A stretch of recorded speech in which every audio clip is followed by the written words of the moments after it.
విద్యా విజ్ఞానం పెరిగినప్పటికీ కొన్ని వ్యాధుల నివారణకు మాత్రం పరిష్కార మార్గాలు మనం కనుగోలేకపోతున్నాం.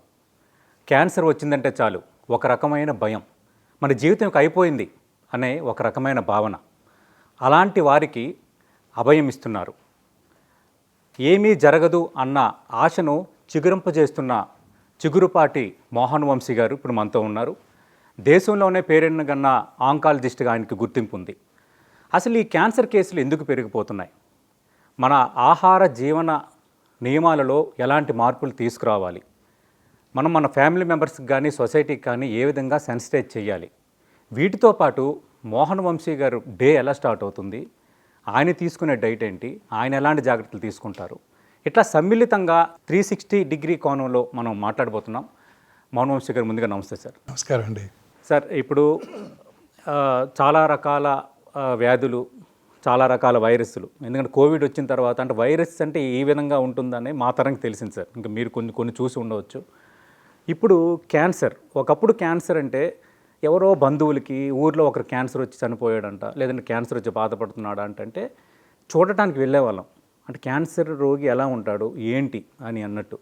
కానీ ఇప్పుడు ఒక లైక్ డయాబెటిక్ లాగా దాదాపు ఒక గ్రామంలో ఒక 3000 ఇల్లులు ఉంటే దాదాపు ఒక 30-40 ఇళ్ళకి కూడా ఒక కేసు రావటం, ఒక డిస్కస్ చేయడం అనేది జరుగుతుంది. అసలు ఎందుకు సార్ ఈ ధోరణి ఎందుకు పెరిగిపోయింది? ఎక్కడ లోపం ఉంటుంది సార్?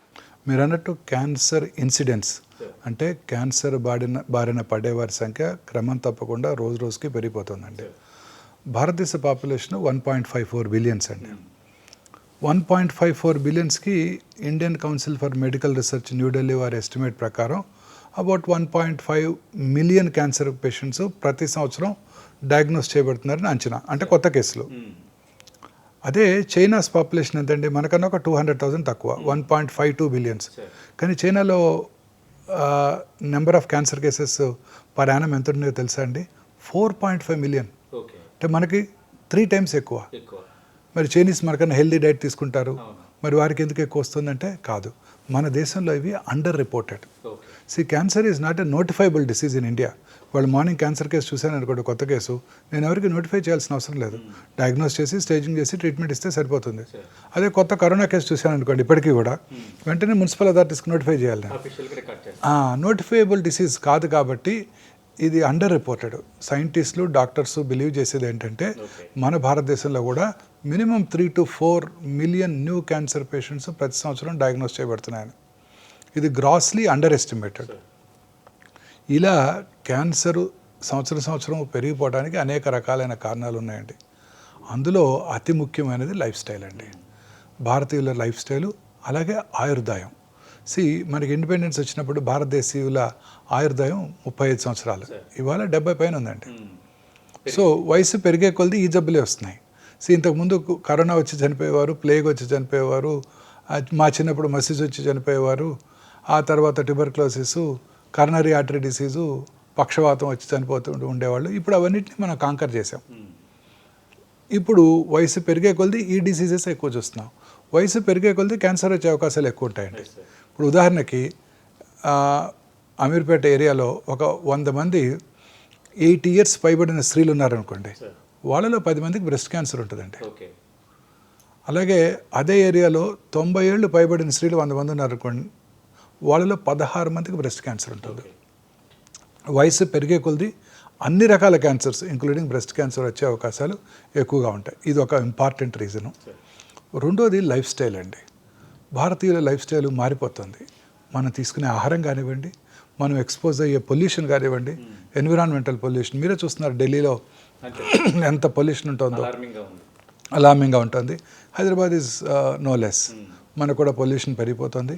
అనుకున్నట్టే అర్బన్ ఏరియాస్లో ఈ క్యాన్సర్ ఇన్సిడెన్స్ ఎక్కువగా ఉంటుంది రూరల్ ఏరియాస్తో కంపేర్ చేసినట్టయితే. కారణం ఇదే, లైఫ్ స్టైల్. ప్రాసెస్డ్ ఫుడ్స్ ఏంటండి, హై ఫ్యాటీ డైటు, దురలవాట్లు, స్మోకింగు, ఆల్కహాలు, అన్ని రకాల దురలవాట్లు. ఆ తర్వాత ఎన్విరాన్మెంటల్ పొల్యూషన్, ఆటోమొబైల్ పొల్యూషన్ అవనివ్వండి, లేకపోతే ఇండస్ట్రియల్ పొల్యూషన్ కానివ్వండి, ప్రతి రకమైన ఇండస్ట్రీ. ఇప్పుడు ఉదాహరణకి రామగుండం తీసుకున్నాం అనుకోండి, national thermal power plant corporation వాళ్ళది సూపర్ థర్మల్ పవర్ ప్లాంట్. ఆ థర్మల్ పవర్ ప్లాంట్కి దగ్గరలో ఉన్న అందరిలోనూ క్యాన్సర్ వచ్చే అవకాశాలు ఎక్కువగా ఉంటాయి. 1 కిలోమీటర్ రేడియస్లో క్యాన్సర్ వచ్చే అవకాశాలు ఎక్కువగా ఉంటాయి. పేషెంట్స్ విపరీతంగా. తర్వాత open cast mines, coal burn అవుతుంటుంది, వాటి వల్ల వచ్చే పొల్యూషను. ఆ తర్వాత ఇప్పుడు కొత్తగా సూపర్ థర్మల్ అదే ఫెర్టిలైజర్ ప్లాంట్ వీటన్నిటి వల్ల కూడా డెఫినెట్గా క్యాన్సర్ వచ్చే అవకాశాలు ఎక్కువ ఉంటాయండి. Hyderabad is no less. అన్ని రకాల ఇండస్ట్రీస్ ఉన్నాయి ఇక్కడ, ప్లాస్టిక్స్ ఇండస్ట్రీస్, అన్ని రకాల ఇండస్ట్రీస్. వీటన్నిటి వల్ల కూడా క్యాన్సర్ వచ్చే అవకాశాలు ఎక్కువగా ఉంటాయండి. అంటే మన ప్రమేయం లేకుండానే, అంటే మీరు అన్నట్టుగా మనం మంచి ఆహారం తీసుకొని మీలాంటి వైద్య నిపుణుల సలహాలను పాటిస్తున్నా మనకి సంబంధం లేకుండా వీటి వల్ల కూడా వచ్చే ఛాన్సెస్ పెరుగుతున్నాయి. డెఫినెట్గానండి. మరి వీటిని మనం అడ్డుకోలేము. ప్రాసెస్డ్ మీటు ఇప్పుడు అన్ని రకాలుగాను ఈ అన్ని ఫ్రోజన్ ఫుడ్స్, ప్రాసెస్డ్ ఫుడ్స్, అన్ని రకాలుగా canned cool drinks, can drinks, అన్ని రకాల డ్రింక్స్, ఆల్కహాలిక్ డ్రింక్స్, అన్ని రకాల బెవరేజెస్, వీటన్నిటి వల్ల కూడా క్యాన్సర్ వచ్చే అవకాశాలు ఎక్కువగా ఉంటాయండి. ఒబేసిటీ, వీటి వల్ల కూడా క్యాన్సర్ వచ్చే అవకాశాలు ఎక్కువగా ఉంటాయి. సార్ ఇప్పుడు మనం అంటే ఇన్ డీటెయిల్గా వెళ్తే సార్, తల నుంచి మన కాలి బొటనవేలు వరకు 1 by 1 మనం చూద్దాం సార్. అంటే వచ్చే క్యాన్సర్స్ ఎలాంటివి వస్తాయి, ఎలాంటి లక్షణాలు ఉంటాయి. ఎస్, ఉదాహరణకి బ్రెయిన్ ఫస్ట్. బ్రెయిన్లో రకరకాల క్యాన్సర్స్ వస్తుంటాయండి. బ్రెయిన్లోనే పుట్టే వాటిని ప్రైమరీ ట్యూమర్స్ అంటారు. శరీరంలో ఇతర భాగాలకు పుట్టి బ్రెయిన్కి పాకే వాటిని సెకండరీస్ అంటారు. ఈ రెండు కూడా very common. Secondaries are much more commoner. Lung నుంచి వచ్చే బ్రెయిన్కి పాకే అవకాశాలు చాలా ఎక్కువగా ఉంటాయి. ఈ బ్రెయిన్ ట్యూమర్ లక్షణాలు కొంచెం వేరీడ్గా ఉంటాయండి. ఉదాహరణకి ట్యూమర్ పెరగటం వల్ల brain is a closed cavity, అక్కడ ఇంక్రీజ్డ్ ఇంట్రాక్రేనియల్ టెన్షన్ వస్తుంది అనమాట. అంటే టెన్షన్ పెరిగిపోతుంది. దానివల్ల పేషెంట్కి హెడేక్ రావటం, ఎస్పెషలీ ఎర్లీ మార్నింగ్ హెడేక్, పొద్దున్నే లేవగానే హెడేక్, లేకపోతే ఎర్లీ మార్నింగ్ హెడేక్తో నిద్రలేగుస్తారు. 4 3 సివియర్ హెడేక్తో నిద్రలేవడం జరుగుతుంటుంది. ఇంటెన్సిటీ పెరుగుతూ ఉంటుంది. హెడేక్ ఇంటెన్సిటీ రెగ్యులర్గా పెరగటం, వామిటింగ్ రావటం హెడేక్తో పాటు, కళ్ళు తిరిగినట్టు ఉండటం, గిడ్డినెస్ ఉండటం, సింకోప్ అటాక్స్ రావటం, ఇవన్నీ కూడా బ్రెయిన్ ట్యూమర్ లక్షణాలు. అలాగే ట్యూమర్ వచ్చిన లొకేషన్ని బట్టి కూడా సిమ్టమ్స్ ఉంటాయండి. బ్రెయిన్లో రకరకాల ఏరియాస్ ఉంటాయి కదండి. ఫ్రాంటల్ ఏరియాస్లో వచ్చింది అనుకోండి, అందరి ముందు సడన్గా యూరిన్ పాస్ చేయటం, అందరి ముందు డ్రెస్ చేంజ్ చేసుకోవటం, అంటే ఆ విచక్షణ జ్ఞానం కోల్పోతారు. దాని తర్వాత మోటార్ ఏరియా అని ఉంటుంది, అక్కడ కనుక వచ్చినట్టయితే కాలో చేయో వీక్ అయిపోవటం, ఆపోజిట్ సైడ్ ఉదాహరణకి రైట్ సైడ్ వచ్చినట్టు లెఫ్ట్ సైడ్ కాలో చేయో పడిపోవటం, అలాంటివి చూస్తుంటాం. ఇక అంటే స్పీచ్ ఏరియా అని ఉంటుందండి. ఆ స్పీచ్ ఏరియాలో వచ్చింది అనుకోండి, మాట రాదు, అన్నీ బాగానే ఉంటాయి, మాట మాత్రం రాదు. ఒక ఆక్సిపిటల్ ఏరియాలో వస్తే విజువల్ డిస్టర్బెన్సెస్ ఉంటాయి. చిన్న మెదడులో వచ్చినట్టయితే ఆల్కహాల్ తాగిన వాళ్ళు ఎలా నడుస్తుంటారో అలా నడుస్తుంటారు. ఇలా రకరకాలుగా నేను చాలామంది పేషెంట్ చూశాను. సో ఒకసారి ఒక పేషెంట్ ఒక వైఫ్ నా దగ్గరికి వచ్చారు. చూడండి, my husband is not able to wear his shirt వేసుకోవడానికి ఇబ్బంది పడుతున్నారు, ఇటు నుంచి చేసుకుంటున్నారు. ఈజ్ ఈ something wrong with him, did he take any alcohol అనుకుంటా ఉన్నారు ఆవిడ. కాదమ్మా, వెంటనే తీసుకురా అని చెప్పి ఎంఆర్ఐ చేస్తే బ్రెయిన్లో ట్యూమర్ ఉండింది. కానీ ఇది ఇంట్రెస్టింగ్ పాయింట్ సార్, చాలామంది తెలియదు. అంటే చాలామంది ఏంటంటే ఏదో కొంత అబ్నార్మల్గా బిహేవ్ చేస్తున్నారు, ఏజ్ వల్ల కొంచెం మతిమరుపు వచ్చిందని అనుకున్న వాళ్ళు కొందరు ఉంటారు. ఆల్కహాలిక్ వల్ల అలా చేస్తున్నాడేమో అని అనుకుంటారు. కానీ అసలు ఇది ఇంట్రెస్టింగ్ ఉంది. మొన్న మధ్య ఒక బిగ్ బిజినెస్ మ్యాన్ విశాఖపట్నంలో వాళ్ళ అమ్మాయి, సార్ తలనొప్పిగా ఉంది డాడ్ అని చెప్పి పడుకుంటున్నారు. సరే అమ్మా, మీరు ఇన్ఫార్మ్ చేయమను హాస్పిటల్కి రాలేనని. షీజ్ ఏ పోస్ట్ గ్రాడ్యుయేట్ అనమాట. రాలేనంటే నాకు ఫోన్ నెంబర్ గుర్తులేదు డాడ్ అందంట.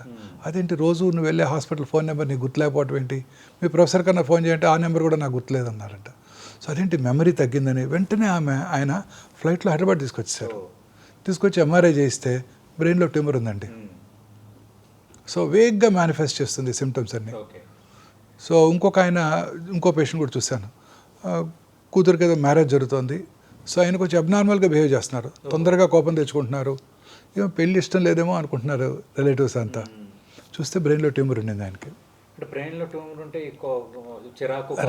రకరకాలుగా వచ్చిన లొకేషన్ని బట్టి మేనిఫెస్ట్ చేస్తారు. వచ్చిన లొకేషన్ని బట్టి రకరకాలుగా మేనిఫెస్ట్ చేస్తారు.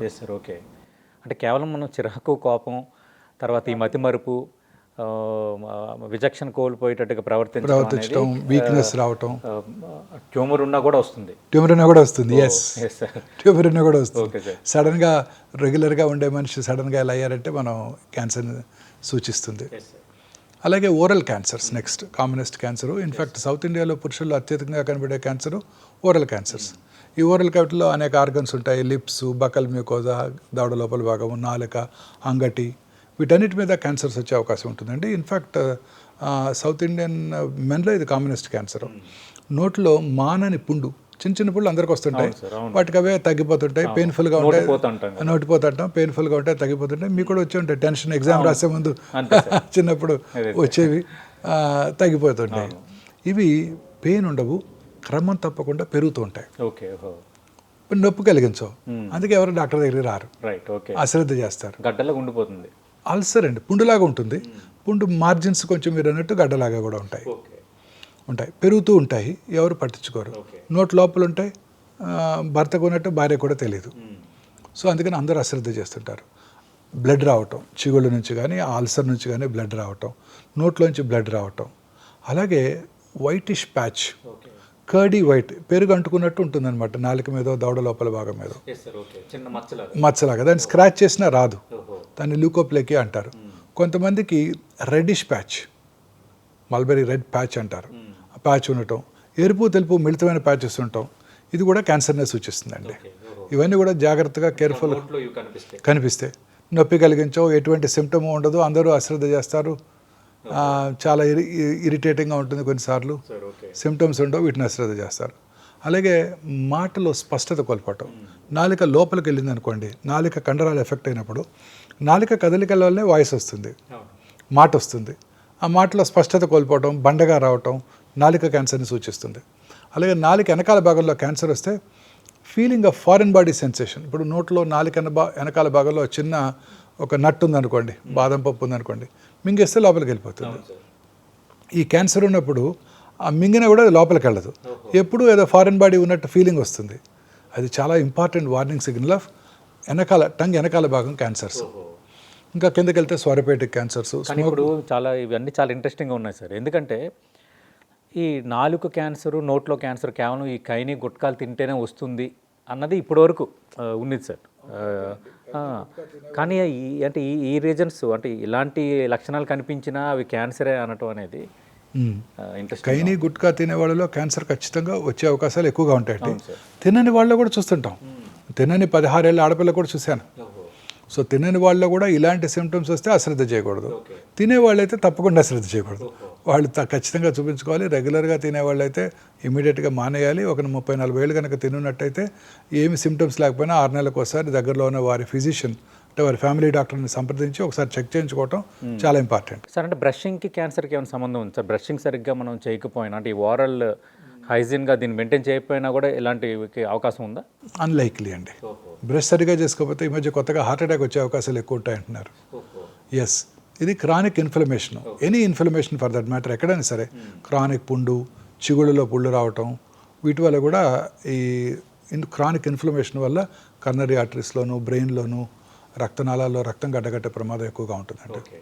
అలాగే ఇల్ ఫిట్టింగ్ డెంచర్స్, చాలామంది డెంచర్స్ పెట్టుకుంటారు, సరిగా ఫిట్ అవ్వవు, రాపిడికి గురి చేస్తుంటాయి. అలాగే టీత్, ఉదాహరణకి లాస్ట్ టూత్, ఎస్పెషలీ మన విజ్డమ్ టూత్, జ్ఞానదంతాలు కొంచెం వంకరగా ఉంటాయి, వంకరగా ఉండి లోపల రాసుకుంటూ ఉంటాయి. ఆ క్రానిక్, అలాగే కొంతమంది ఈ ముందు లోపల భాగంలో టీత్ బాగా షార్ప్గా ఉంటాయి, అవి కదిలినప్పుడల్లా నాలుక గుచ్చుకుంటూ ఉంటాయి. కాన్స్టెంట్ ఫ్రిక్షన్ కూడా క్యాన్సర్కి దారితీస్తుందండి. కాన్స్టెంట్ ఫ్రిక్షన్ క్యాన్సర్కి దారితీస్తుందండి ఎక్కడైనా సరే. జ్ఞానదంతం మధ్య స్కిన్ అనేది కొంత ఎప్పుడు మధ్యలో నొక్కబడుతుంది, కరెక్ట్. వాళ్ళలో కూడా క్యాన్సర్ వచ్చే అవకాశాలు ఎక్కువ ఉంటాయండి. క్రానిక్ ఫ్రిక్షన్ అండి, ఎక్కడున్నా సరే క్యాన్సర్ రావచ్చండి. ఉదాహరణకి మొన్న మధ్య ఒక ఇంట్రెస్టింగ్ స్టడీ చూశాను. మరాఠీ ఉమెన్ శారీ ఎలా వేసుకుంటారో తెలుసా మీరు? మన మగవాళ్ళు ధోతి కట్టుకున్నట్టు కట్టుకుంటారు మరాఠీ ఉమెన్. మన దగ్గర కూడా నిజామాబాద్లో అలానే కట్టుకుంటారు ధోతి కట్టుకున్నట్టు. సో టైట్గా ఇక్కడ కాన్స్టెంట్గా ఒకటే చోట కట్టుకుంటారు. కట్టుకున్నప్పుడు అక్కడ పుండు పడుతుంది, ఆ పుండు మీద క్యాన్సర్ వచ్చింది. సో 3 కేసెస్ మొన్ననే టాటా మెమోరియల్ హాస్పిటల్ వాళ్ళు, అక్కడ మరాఠీస్ ఎక్కువ ఉంటారు కదా బాంబేలో, వాళ్ళు మొన్న మధ్య పబ్లిక్ చేశారనమాట. సో చీర గట్టిగా కట్టిందంటే కట్టి ఒకే ఏరియాలో కట్టి ఫ్రిక్షన్ వచ్చి రాపిడికి గురయ్యి అక్కడ పుండు పడి ఆ పుండు క్యాన్సర్గా మారిన దాకా వాళ్ళు అక్కడే కట్టుకుంటూ ఉన్నారు. ఇంట్రెస్టింగ్ దిస్ థింగ్ అనమాట. సో ఏదైనా కాన్స్టెంట్ ఫ్రిక్షను, దంతాలు కానివ్వండి ఇంకెక్కడైనా కానివ్వండి, క్యాన్సర్కి దారి తీయవచ్చు. ఇంకా కిందకు వస్తే అన్నవాహిక క్యాన్సర్స్, ఇవి చాలా కామన్, ముఖ్యంగా ఆల్కహాలిక్స్లోను స్మోకర్స్లోను చాలా కామన్గా చూస్తుంటాం. సో ఆల్కహాలిక్స్లో చాలా కామన్ అనమాట ఇది. సో ఇది ఆహారం తింటున్నప్పుడు సాలిడ్ ఫుడ్, గట్టి పదార్థాలకు అడ్డం పడినట్టు ఉండటం, పెయిన్ఫుల్గా ఉండటం, తింటున్నప్పుడు మింగేటప్పుడు నొప్పిగా ఉండటం, అవి తట్టుకున్నట్టు ఉండటం, తర్వాత లిక్విడ్స్ వెళ్ళిపోతుంటాయి, ఇంకా కొంతకాలం తర్వాత లిక్విడ్స్ కూడా అడ్డం పడుతుంది. ఇవి డెఫినెటివ్ సిమ్టమ్స్ అండి. ఆ తర్వాత ఇక లంగ్ క్యాన్సర్, పురుషుల్లో అత్యధికంగా కనబడే క్యాన్సర్ భారతదేశంలో, ముఖ్యంగా ఇప్పుడు సౌత్ ఇండియాలో కూడా లంగ్ క్యాన్సర్ చాలా ఎక్కువగా చూస్తున్నామండి. మోస్ట్లీ స్మోకింగ్ అండి. స్మోకర్స్లో లంగ్ క్యాన్సర్ వచ్చే అవకాశాలు ఎక్కువగా ఉంటాయి. అర్బన్ ఏరియాస్లో ఉండే వాళ్ళలో కూడా లంగ్ క్యాన్సర్ ఇన్సిడెన్స్ ఎక్కువగా ఉంటుందండి. ఇదే కాక ఈ ఇండస్ట్రియల్ పొల్యూటెంట్స్ అండి, ఆస్బెస్టాస్ ఇండస్ట్రీ, పెయింట్స్ ఇండస్ట్రీ, తర్వాత కొన్ని రకాల aluminium industry, plastic industry, nickel cadmium industry, tobacco industry, rubber ఇండస్ట్రీలో కూడా వీళ్ళలో కూడా అనేక రకాల క్యాన్సర్స్ ఇంక్లూడింగ్ లంగ్ క్యాన్సర్ వచ్చే అవకాశాలు ఎక్కువగా ఉంటాయండి. ఈ లంగ్ క్యాన్సర్ వచ్చే అవకాశాలు ఎక్కువగా ఉంటాయి. ఈ లంగ్ క్యాన్సర్ కూడా చాలాసార్లు ఇట్స్ ఎ సైలెంట్ కిల్లర్ అండి. చిన్నగా ఉంటుంది, ఎటువంటి సిమ్టమ్స్ కలిగించదు, శరీరంలో ఇతర భాగాలకు ఇంక్లూడింగ్ బ్రెయిన్కి పాకిపోతుంటుంది. మానని దగ్గు, ముఖ్యంగా స్మోకర్స్లో చాలామందికి స్మోకర్స్ కాఫ్ అని అశ్రద్ధ చేస్తుంటారు, వాళ్ళలో కూడా ఈ మానని దగ్గు ఎక్కువగా ఉంటుంది. మానని దగ్గు చాలామంది అశ్రద్ధ చేస్తారు. లాస్ట్ ఇయర్ ఇలానే మానని ఉండింది, నేను అప్పుడు డాక్టర్ దగ్గరికి వెళ్ళాను, సిటీ స్కాన్ కూడా చేశారు, ఏమి లేదన్నారు. ఈ సంవత్సరం కూడా అదే ఉంటుంది అని అశ్రద్ధ చేస్తుంటారు. సో వాళ్ళు కాన్స్టెంట్గా కాఫ్ కనుక ఉన్నట్టయితే ఎప్పుడు అశ్రద్ధ చేయకూడదు. ముఖ్యంగా ఫ్లెమ్ బయటికి రావటం, ఆ ఫ్లెమ్ బ్లడ్ కనుక ఉన్నట్టయితే అసలు అశ్రద్ధ చేయకూడదు. తర్వాత లాస్ ఆఫ్ హెపటైట్, ఆకలి తగ్గిపోవటం, వెయిట్ తగ్గిపోవటం, ఆయాసంగా ఉండటం, అలసటగా ఉండటం, లో గ్రేడ్ చెస్ట్ పెయిన్ ఉండటం, లో గ్రేడ్ ఫీవర్ ఉండటం, ఇవన్నీ కూడా especially evening rise of temperature ఉండటం, ఇవన్నీ కూడా లంగ్ క్యాన్సర్ లక్షణాలు. ఎస్పెషల్లీ స్మోకర్స్లో ఇలాంటి సిమ్టమ్స్ కనుక ఉన్నట్టయితే ఎటువంటి అశ్రద్ధ చేయకూడదండి. చేయకుండా ఇమీడియట్గా వారి దగ్గరలో ఉన్న వారి ఫిజిషియన్ని కలిసి అది క్యాన్సర్ కాదు అని నిర్ధారణ చేసుకోవడం చాలా ఇంపార్టెంట్. ఇంకా కిందకి వెళ్తే స్టమక్ క్యాన్సర్, జీర్ణాశయం, గ్యాస్ట్రిక్ క్యాన్సర్, అదే జీర్ణాశయ cancer is the commonest cancer. Single organ కనుక తీసుకున్నట్టయితే సౌత్ ఇండియన్ మెన్లో ఇది very common. Madras metropolitan tumour రిజిస్ట్రీలో హైయెస్ట్ ఇన్సిడెన్స్ వన్ ఆర్గన్కి స్టమక్ క్యాన్సర్ అండి. అబౌట్ 12 to 13 per 100,000 పాపులేషన్, అంత ఎక్కువగా ఉంటుంది. We really don't know why south 12-13 మంది ఉంటున్నారు, 100,000 పాపులేషన్ జీర్ణాశయ క్యాన్సర్. ఇప్పుడు we really don't know what is the cause. మన రైస్ ఈటింగ్ హ్యాబిట్సా? సౌత్ ఇండియాలోనే కామన్, మళ్ళీ నార్త్ ఇండియాలో ఎక్కువగా కనబడదు. జీర్ణాశయ క్యాన్సర్ తక్కువ, బాగా తక్కువ, నార్త్లో, ప్రపంచం అంతా తక్కువేనండి. కాదు సార్, మరి అంటే ఎలా అర్థం చేసుకోవాలి సార్? ఇప్పుడు మన సౌత్ ఇండియన్స్ బాగా రైస్ గట్ట తింటారు, అదే నార్త్ ఇండియన్స్ రోటీలు తింటారు, మరి రైస్ తింటాం వల్ల లింక్ ఉందా sir? We really don't no. ఇంకొక ఇంట్రెస్టింగ్ థింగ్ ఏంటంటే ఈ గ్యాస్ట్రిక్ క్యాన్సర్ జపనీస్లో కూడా ఎక్కువ చూస్తాం. వాళ్ళు రైసే తింటారు మనలాగే, వాళ్ళు స్టేబుల్ డైట్, వాళ్ళకు కూడా రైసే. సో రైస్ తినే జాపనీస్లోను సౌత్ ఇండియన్స్లోను ఈ గ్యాస్ట్రిక్ క్యాన్సర్. ఇంటరప్షన్ సార్, మీరు ఇందాక అన్నారు చైనీస్లో కేసులు ఎక్కువ ఉన్నాయి, అలాగే జపానీస్లో ఇవి వస్తున్నాయి. మనం ఇక్కడి నుంచి చూస్తున్నప్పుడు వాళ్ళు గొప్పగా కనిపిస్తారు. అంటే జపనీస్ చాలా ఆరోగ్య విధానం బాగుంటుంది, అలాగే చైనీస్ ఆరోగ్య విధానం బాగుంటుంది. Japanese are very healthy people అండి. ప్రపంచం మొత్తం మీద ఎక్కువ కాలం బ్రతికేది జాపనీస్ ఏనండి. వాళ్ళు యావరేజ్ 90 to 102 years, 110 years. స్పానియార్డ్స్ జాపనీసే, వీళ్ళే అత్యధికంగా బతికేది. ఓన్లీ గ్యాస్ట్రిక్ క్యాన్సర్ ఇన్సిడెంట్స్ మాత్రం ఎక్కువ, మిగతా అన్ని రకాల క్యాన్సర్స్ అక్కడ బాగా తక్కువ అండి. ఇదే జాపనీస్ అమెరికా వెళ్ళారనుకోండి, వాళ్ళ నెక్స్ట్ జనరేషన్, వాళ్ళ పిల్లల్లోనూ వాళ్ళ గ్రాండ్ చిల్డ్రన్లోనూ క్యాన్సర్ ఇన్సిడెన్స్ ర్యాపిడ్గా పెరిగిపోతుంది. అమెరికాలో పుట్టిన జాపనీసు వాళ్ళ పిల్లలకు ఇవన్నీ క్యాన్సర్స్ ఎక్కువగా ఉంటున్నాయి. Second generation, third generation Japanese cancer ఎక్కువగా ఉంటుంది. సో వాళ్ళది వెరీ గుడ్ లైఫ్ స్టైల్ అండి. పొల్యూషన్ తక్కువ, ఎక్సలెంట్ న్యూట్రిటివ్ డైటు. వాళ్ళు డెఫినెట్గా జాపనీస్కి క్యాన్సర్ ఇన్సిడెన్స్ బాగా తక్కువ అండి, ఎక్సెప్ట్ గ్యాస్ట్రిక్ క్యాన్సర్. అలాగే ప్రాబబ్లీ మనం తినే pickles, salted foods, smoked foods, ఈ జస్ట్ డీప్ ఫ్రైస్ ఎక్కువ తింటాం కదండి, డీప్ ఫ్రైస్ ఎక్కువ తింటాం కదండి. సో తమిళనాడులోను, ఆంధ్రాలోను, తెలంగాణలో కూడా ఈ గ్యాస్ట్రిక్ క్యాన్సర్ ఇన్సిడెన్స్ ఎక్కువగా ఉంటుంది. అలాగే స్మోక్ చేసే వాళ్ళలో కూడా గ్యాస్ట్రిక్ క్యాన్సర్ ఎక్కువ వస్తుందండి. ఆల్కహాల్ తాగే వాళ్ళలో కూడా గ్యాస్ట్రిక్ క్యాన్సర్ ఎక్కువ వస్తుంది. గ్యాస్ట్రిక్ అల్సర్ ఉన్న వాళ్ళలో కూడా గ్యాస్ట్రిక్ క్యాన్సర్ వచ్చే అవకాశాలు ఎక్కువగా ఉంటాయి. కొన్ని రకాల ఎనీమియాస్ ఉన్న వాళ్ళలో, పర్నీషియస్ ఎనీమియా అంటాం, వాళ్ళలో కూడా గ్యాస్ట్రిక్ క్యాన్సర్ వచ్చే అవకాశాలు ఎక్కువగా ఉంటాయి. దీనికి కూడా ఇది కూడా సైలెంట్ కిల్లర్ అండి. జస్ట్ చాలామంది గ్యాస్ అంటుంటారు. అంటే కొంచెం తినగానే కొంచెం తినగానే పొట్ట ఫుల్ అయిపోయినటువంటి ఫీలింగ్ని బురంగా అనిపించదు, దాన్ని మనం గ్యాస్ అని అస్క్రైబ్ చేస్తాం. నా గ్యాస్ ఎక్కువ అంటారు ఓకే. చాలామంది. నేను గ్యాస్ బిల్డ్ వేసుకోకుండా బయటికి రానంటాడు. చాలామంది చూస్తే చాలా మంది డైజన్ ఇవన్నీ చాలా ఈజీగా ఈజీగా ఓవర్ ద కౌంటర్ పిల్స్ ఇవన్నీ. అవును సార్. చాలా సంవత్సరాలు మీకు తెలుసు కదా, ర్యాంటాక్ గుర్తుందా? ర్యాంటాక్ అవును సార్. మా జనరేషన్లో వెరీ ఫేమస్ ర్యాంటాక్.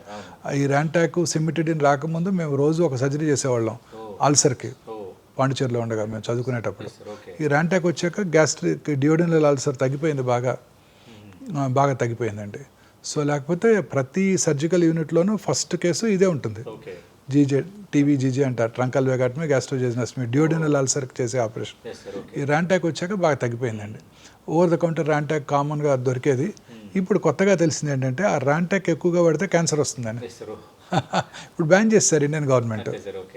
ఇప్పుడు దొరికే పిల్స్ ఉన్నాయి చూడండి, రాబిప్రజాలు, ప్యాంటడాకు, హ్యాపీ వాడుతుంటారు కదా, ఇవి కూడా రెగ్యులర్గా వాడుతుంటున్నారు అందరు ఇప్పుడు. కానీ ఇది వాడే వాళ్ళలో హార్ట్ అటాక్ వచ్చే అవకాశాలు ఎక్కువ అని ఈ మధ్యనే కొన్ని అధ్యయనాలు చెప్తున్నాయి. అంటే ఎలా ఉందంటే సార్, రెండు వైపులా 12 కత్తిలా ఉన్నాయి. ఏది డాక్టర్ ప్రిస్క్రిప్షన్ లేకుండా వాడకూడదండి. ముందు మన వారి ఫ్యామిలీ ఫిజిషియను, వారి ఇంటి పక్కన ఉన్న ఫిజిషియన్ ఎవరన్నా వారి యొక్క అనుమతితో, వారి యొక్క పర్యవేక్షణలో ఏ ట్యాబ్లెట్ అయినా వాడుకోవటం మంచిదండి, మోస్ట్ ఇంపార్టెంట్. సో ఈ గ్యాస్ అంటుంటారు, ఈ కొంచెం తినగానే పొట్ట ఫుల్ అయినట్టు ఉండటం, ఇది వెరీ ఇంపార్టెంట్ సిమ్టమ్ సార్. ఇప్పుడు రోజు పొద్దున్నే మీరు 4 ఇడ్లీలు తింటారనుకోండి ఒక ఇండివిజువల్, 2 ఇడ్లీ తినగానే పొట్ట ఫుల్ అయిపోయినట్టు అనిపిస్తుంది అనుకోండి, అది very early warning signal of gastric cancer. తర్వాత పొట్టలో, కడుపులో, అప్పర్ అబ్డామిన్లో మంటగా ఉండటం, నొప్పి రావటం, వామిటింగ్ రావటం, వామిటస్లో బ్లడ్ రావటం, ఇవన్నీ కూడా గ్యాస్ట్రిక్ క్యాన్సర్ లక్షణాలు. వెయిట్ తగ్గిపోవటం, కొంచెమే తింటుంటారు కదా, వెయిట్ తగ్గిపోతుంటారు, ఆకలి తగ్గిపోవటం, ఇవన్నీ కూడా గ్యాస్ట్రిక్ క్యాన్సర్ లక్షణాలు. కొంచెం తినగానే పొట్ట ఫుల్ అయినట్టు ఉండటమే కాకుండా పెయిన్ఫుల్గా కూడా ఉంటుంది, ఇబ్బందిగా ఉంటుంది, ఇవన్నీ కూడా గ్యాస్ట్రిక్ క్యాన్సర్ లక్షణాలు. సౌత్ ఇండియాలో ఇటువంటి సిమ్టమ్ ఎలా ఉన్నా కూడా అశ్రద్ధ చేయకూడదు. ఇంకొకటి, కొన్నిసార్లు ఎటువంటి సిమ్టమ్స్ ఉండవు, స్టమక్లో అల్సర్ ఉంటుంది, అల్సర్ నుంచి బ్లడ్ కారిపోతుంటుంది, ఎనీమియా రక్తలేమి వస్తుంది. జనరల్గా 40 ఏళ్ళు 50 ఏళ్ళు వచ్చాక ఎవరికైనా రక్తలేమి, రక్తహీనత కనుక ఉన్నట్టయితే, చాలామందికి రక్తహీనత ఉన్నట్టయితే అలసటగా ఫీల్ అవుతారు. అలసటగా ఫీల్ అయితే ఫస్ట్ ఏం చేస్తామండి, కార్డియాలజిస్ట్ దగ్గరికి వెళ్తాం. ఆయన ఎంజాయ్ చేస్తారు, ఎవరో ఒకళ్ళకి 2 బ్లాకులు ఉంటాయి, ప్రతి వాళ్ళకి స్టెంట్లు కూడా వేస్తారు. ఆ తర్వాత ఈ రక్తహీనత ఇంకా పర్సిస్ట్ అవుతూ ఉంటుంది, అలసట ఇంకా పర్సిస్ట్ అవుతూ ఉంటుంది, అప్పుడు ఆంకాలజిస్ట్ దగ్గరికి వస్తారు లేదా ఫిజిషియన్ దగ్గరికి వెళ్తారు. సో ఎవరికైనా నడి వయసులో పురుషుడికి కానీ స్త్రీకి కానీ రక్తహీనతగా ముఖ్యంగా పురుషుల్లో కనుక ఉన్నట్టయితే సౌత్ ఇండియాలో అప్పర్ జిఐ ఎండోస్కోపీ, అది నార్మల్గా ఉన్నట్టయితే కొలనోస్కోపీ చేసుకోవాలండి. అదే బాగా అలసటగా ఉంటే రక్తం తగ్గితే నేను హెమటోనిక్ వేసుకుంటాను, ఐరన్ టాబ్లెట్స్ వేసుకుంటాను, విటమిన్ సి వేసుకుంటాను, బ్లడ్ ఎక్కించుకుంటాను కాదు. అర్థమైంది sir. First upper GI endoscopy చేయించుకోవాలి సౌత్ ఇండియన్ అయితే. అది నార్మల్గా ఉంటే కొలనోస్కోపీ చేయించుకోవాలి. నార్త్ ఇండియాలో అయితే ఫస్ట్ కొలనోస్కోపీ చేయించుకోవాలి, అది నార్మల్గా ఉంటే ఎండోస్కోపీ చేసుకోవాలి. రక్తహీనత very important warning signal of gastric or colon cancer అండి. కోలన్ క్యాన్సర్ చాలామంది చూస్తుంటాం. రక్తహీనత పోయిన సంవత్సరం ఈ నెల ఫిబ్రవరిలో వచ్చిందండి, ఫిజిషియన్ కలిసాను, 2 బాటిల్ బ్లడ్ ఎక్కిచ్చారు, బాగానే ఉన్నానండి. ఆ తర్వాత మళ్ళీ వచ్చింది, ఈసారి కార్డియాలజిస్ట్ దగ్గరికి వెళ్ళాను, ఆయన 2 బ్లాక్లు ఉన్నాయన్నారు, స్టెంట్లు కూడా వేశారండి. ఆ తర్వాత బాగానే ఉన్నాను, మళ్ళీ వచ్చేసిందండి. ఎండోస్కోపీ చేస్తే క్యాన్సర్ ఉంది, అప్పటికే ముదిరిపోయింది. ఇంకా కిందకి వెళ్తే పెద్ద పేగుల్లో వచ్చే క్యాన్సర్, ఇది కూడా చాలా కామన్గా చూస్తున్నామండి. ముఖ్యంగా అర్బన్ ఏరియాస్లో భారతదేశంలో ఈ పెద్ద పేగుల క్యాన్సర్ ఇన్సిడెన్స్ బాగా పెరిగిపోతుంది. ఇది పూర్తిగా లైఫ్ స్టైల్ రిలేటెడ్ క్యాన్సర్ అండి. నైజీరియాలో, ఆఫ్రికాలో most developed country south Africa తర్వాత నైజీరియానే. అక్కడ good tumour population based cancer registries ఉన్నాయి. ప్రతి 1,00,000 మందికి ఒకళ్ళిద్దరు క్యాన్సర్ బారిన పడుతున్నట్టయితే కోలన్ క్యాన్సరు. అదే యునైటెడ్ స్టేట్స్లో 160 న్యూయార్క్ సిటీలో, అంత ఎక్కువ. ఇదే నైజీరియన్స్ అమెరికా వెళ్తే 2nd జనరేషన్ 3rd జనరేషన్లో వాళ్ళలో కూడా క్యాన్సర్ ఎక్కువ ఉంటుంది. సో పూర్తిగా మన తీసుకునే ఆహారం మీద ఈ కోలన్ క్యాన్సర్ ఇన్సిడెన్స్ ఎక్కువ అవుతుందండి.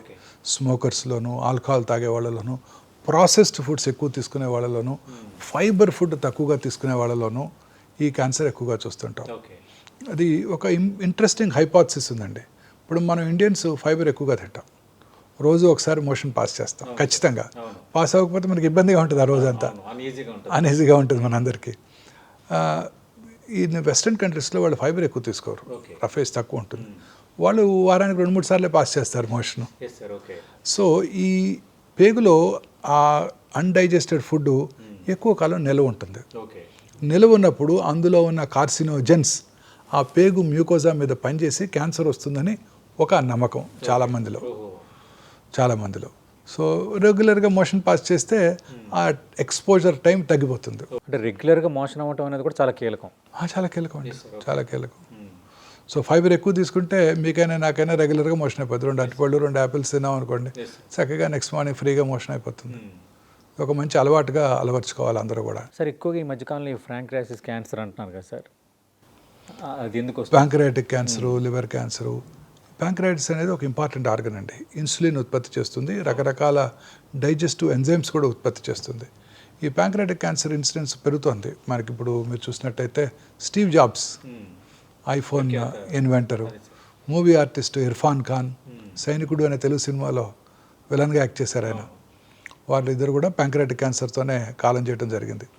ప్యాంక్రియాస్లో ఎందుకు వస్తుంది అనేది ఖచ్చితమైన కారణం లేదు కానివ్వండి, ప్యాంక్రియాటిక్ క్యాన్సర్ ఇన్సిడెన్స్ క్రమంగా పెరుగుతోంది.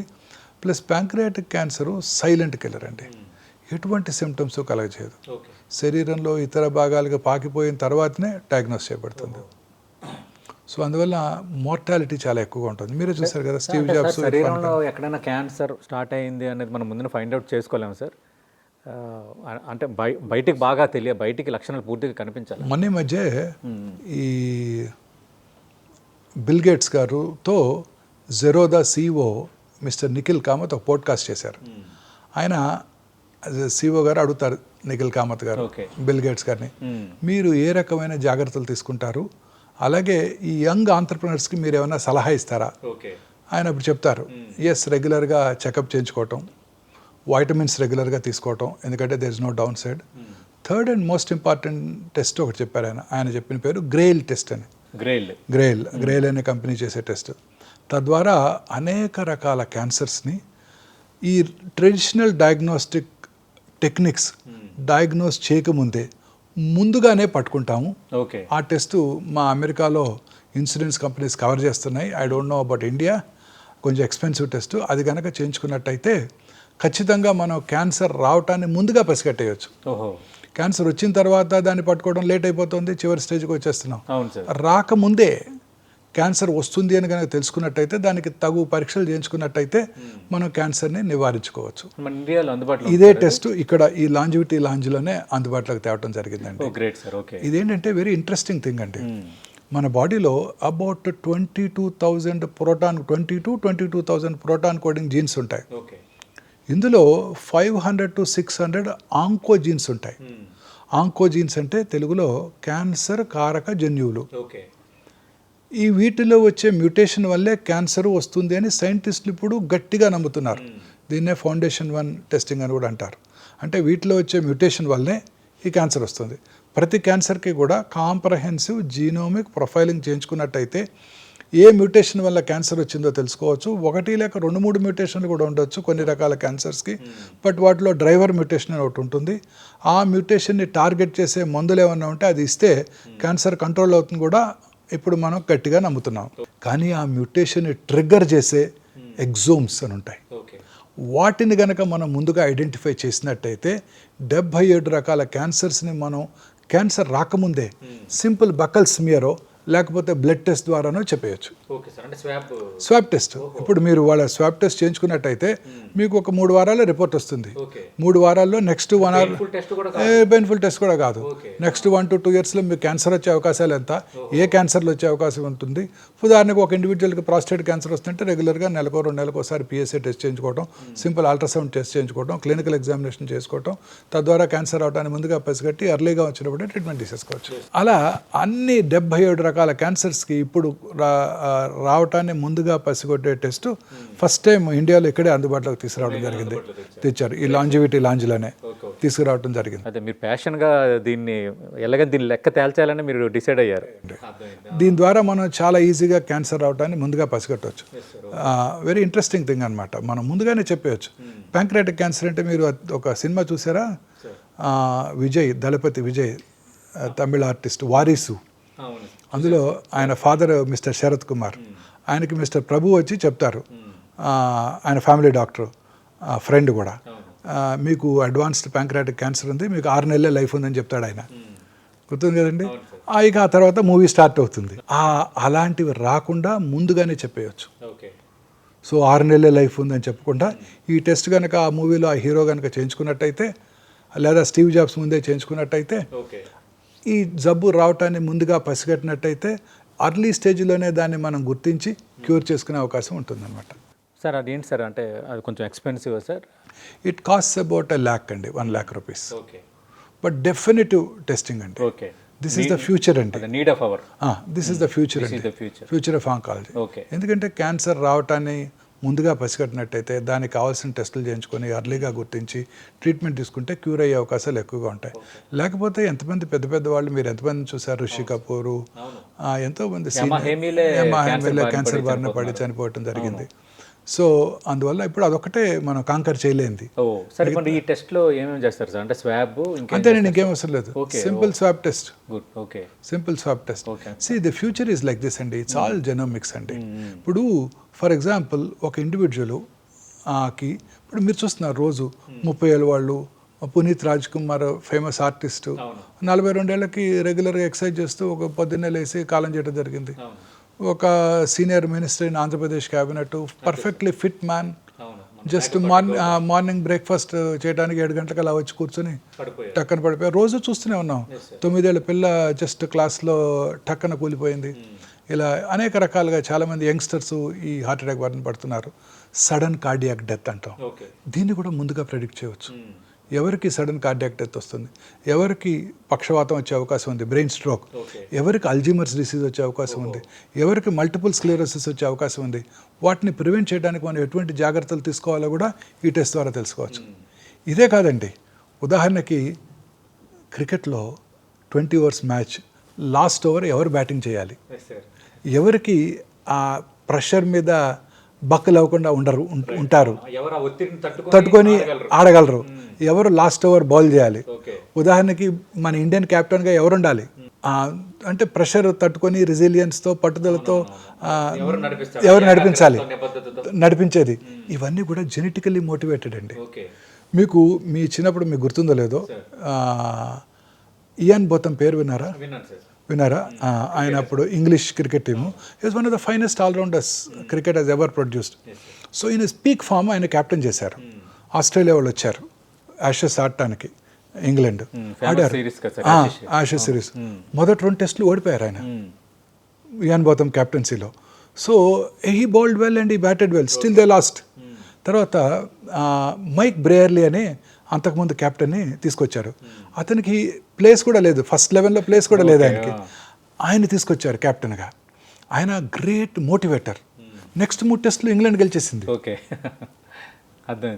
సో క్యాప్టెన్సీ మెటీరియల్ ఆయన. ఎవరు మంచి లీడర్ అవుతారు? నరేంద్ర మోడీ గారు లాగా లీడర్షిప్ క్వాలిటీస్ మోటివేట్ చేయాలండి. ఎవరు మోటివేట్ చేయగలరు? ఒక ఇజ్రాయలీ ప్రెసిడెంట్ కానివ్వండి, పాలస్తీనా చైర్మన్ నా చిన్నప్పుడు యాసిర్ అరాఫత్ ఉండేవారు. వీళ్ళంతా గ్రేట్ లీడర్స్ అండి. అడాల్ఫ్ హిట్లర్ కానివ్వండి, ముస్సోలినీ కానివ్వండి, అందరూ కూడా.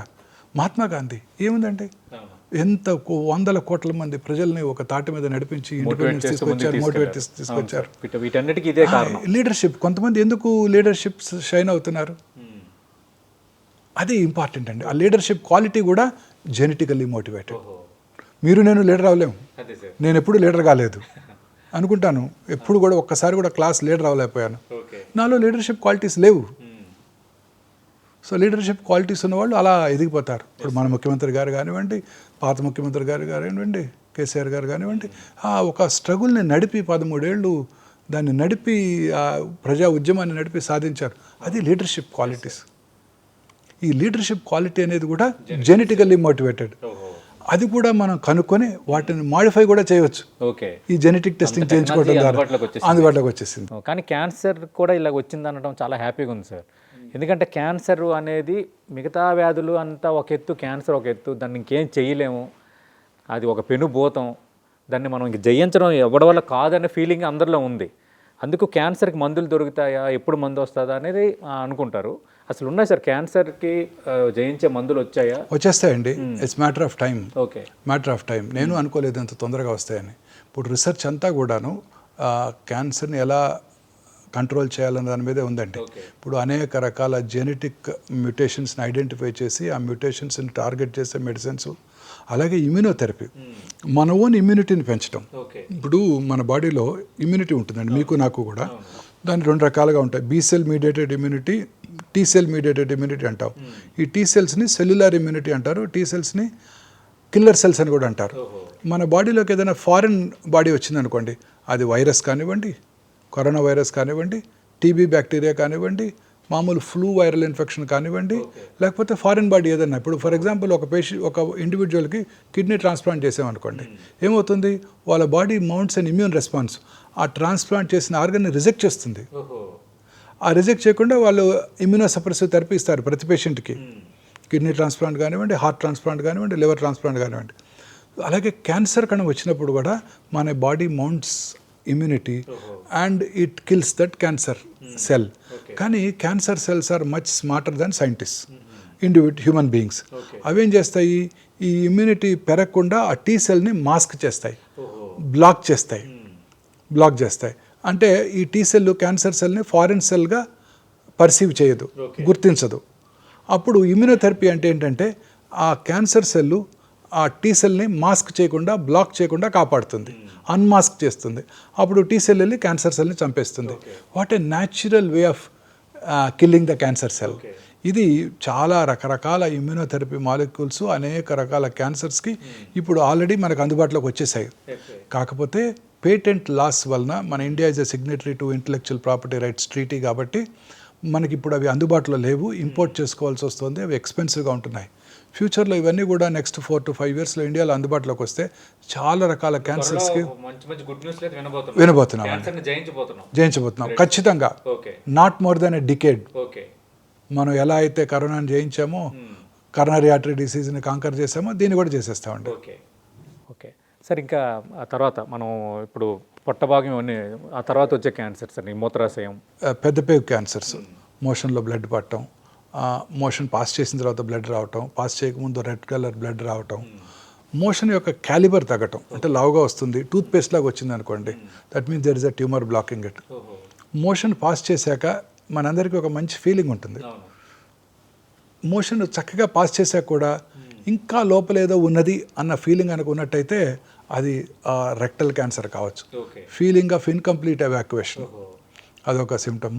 ఆల్టర్నేటింగ్ కాన్స్టిపేషన్ అండ్ డయేరియా, ఇవన్నీ కూడా రెక్టల్ అండ్ కోలన్ క్యాన్సర్ లక్షణాలు. కొన్ని సైలెంట్గా ఉంటాయి, ఎస్పెషల్లీ రైట్ కోలన్ క్యాన్సర్స్ సైలెంట్గా ఉంటే శరీరంలో ఇతర భాగాలు కూడా పాకిపోతుంటాయి. ఇక స్త్రీలలో అత్యధికంగా కనబడే క్యాన్సర్లు బ్రెస్ట్ క్యాన్సరు, గర్భసంచి ముఖద్వార క్యాన్సరు, గర్భసంచి బాడీ క్యాన్సర్స్.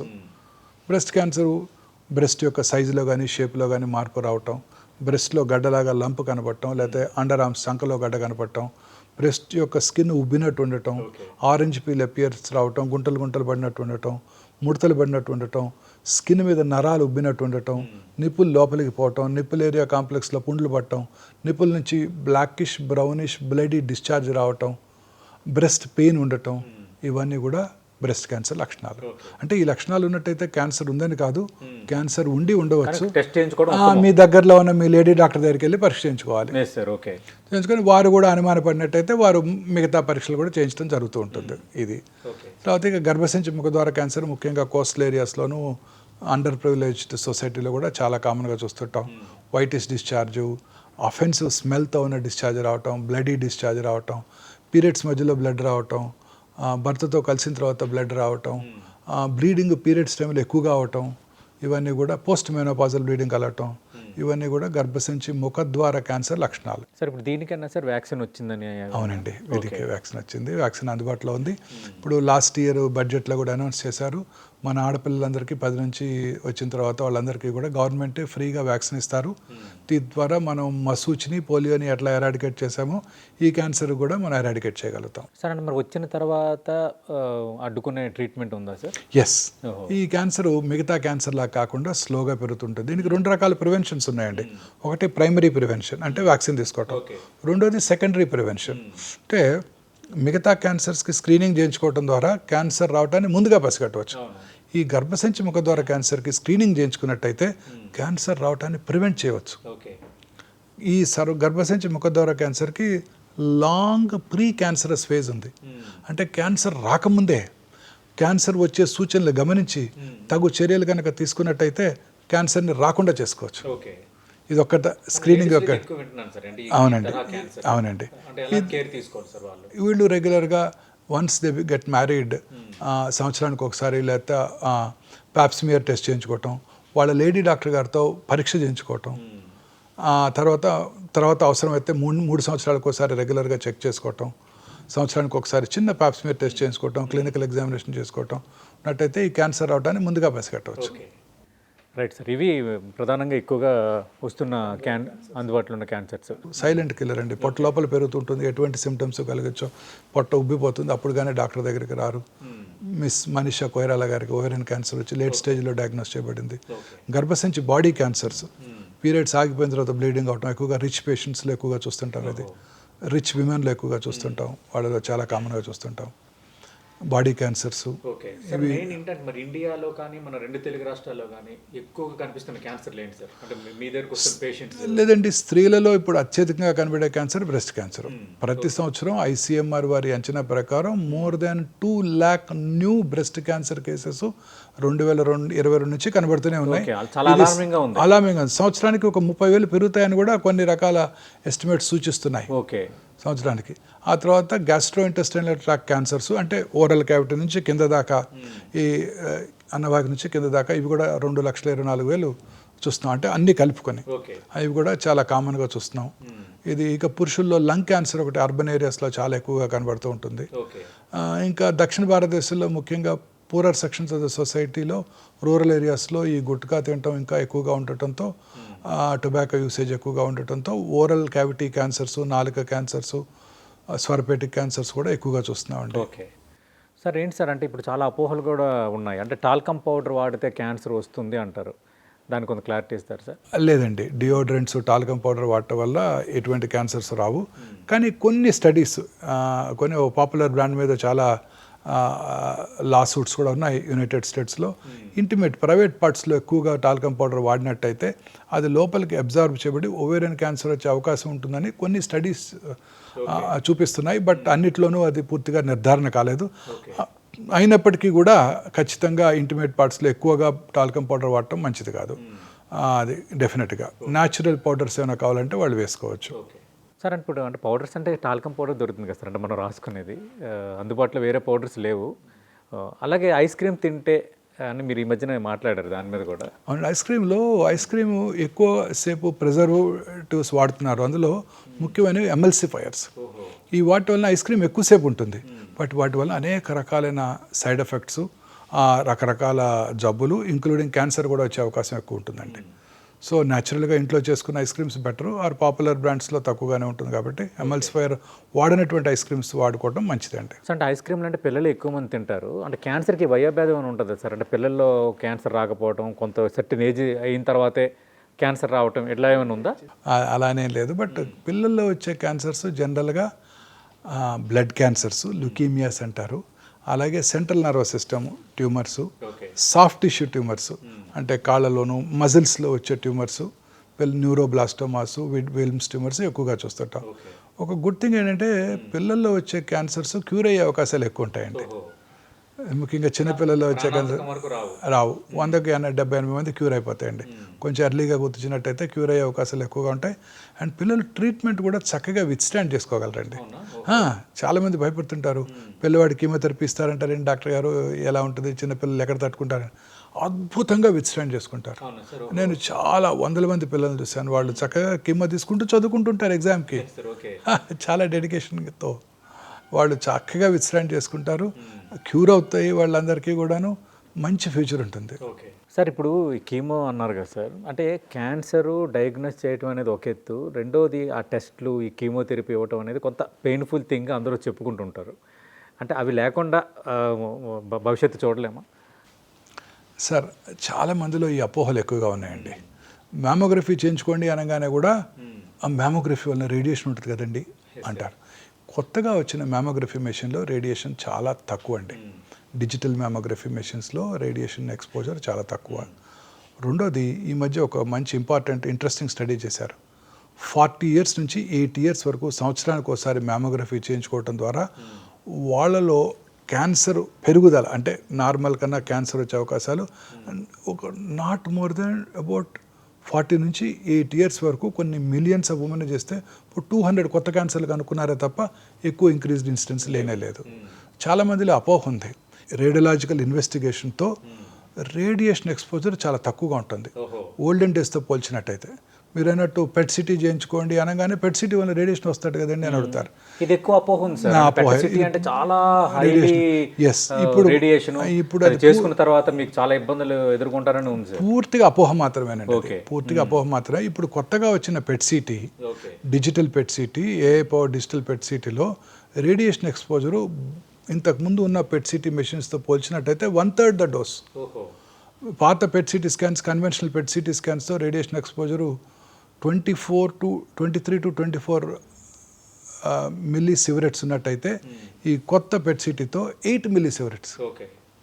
మన మధ్య గుర్తుందా మీకు, కరోనా వచ్చినప్పుడు ఆల్ ఇండియా ఇన్స్టిట్యూట్ డైరెక్టర్ గారు సిటీ స్కాన్లు చేయించుకోవద్దు, సిటీ స్కాన్లు చేయించుకుంటే 300 ఎక్స్రే వచ్చిన రేడియేషన్ వస్తుందని వెంటనే ఇండియన్ రేడియలాజికల్ సొసైటీ వెంటనే వాళ్ళకి ఒక దాన్ని రిబర్ట్ చేస్తూ వాళ్ళు ఒక స్టేట్మెంట్ ఇవ్వడం జరిగింది. మీరు చదువుకున్నప్పుడు ఆ సిటీ స్కాన్ మెషిన్లో అంత డోస్ ఉండేదేమో, ఇప్పుడు కొత్తగా వచ్చిన సిటీ స్కాన్ మెషిన్స్లో రేడియేషను 10 ఎక్స్రేస్తో సమానం, అంత ఎక్స్పోజర్ ఏమి ఉండదని చెప్పడం జరిగింది. లో డోసేజ్ సిటీ స్కాన్స్ ఇప్పుడు అందుబాటులోకి వచ్చాయి.